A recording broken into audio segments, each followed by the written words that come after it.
نو محترم صحابه کرامو ته چې الله په دنیا کې د جنت زیری ورکړی و، صحابه کرامو نه چې نبی علیه الصلاۃ والسلام خوشحاله و، د هغې وجه دا و چې د صحابه کرامو په زړونو کې د نبی علیه السلام محبت و. د صحابو په زړونو کې اول د دین محبت و، د هغې نه پس د دنیا او د بچو د مال وغیره محبت و. صحابو ته اول دین خوښ و، د هغې نه پس دنیا او چې په دنیا کې څه دی هغه.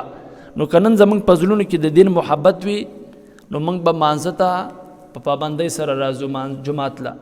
که د دین محبت وي نو موږ به د اسلام چې کوم اهم ارکان دي د هغې به موږ پاسداري کوو. نو کوشش وکړو محترمو چې صحابه کرامو ته الله په کوم څیز سره غلبه او فوقیت ورکړی و، الله ته راضي شوی و، هغه د نبی علیه الصلاۃ والسلام تابعداري وه. نو که نن په آخر زمانه کې موږ د نبی علیه الصلاۃ والسلام په سنت طریقو خپله زندګي شروع کړه نو الله رب عزت به زموږ ستاسو نه هم راضي شي. الله رب د خبرو د عمل کول توفیق نصیب کړي. واخر دعوانا الحمد لله.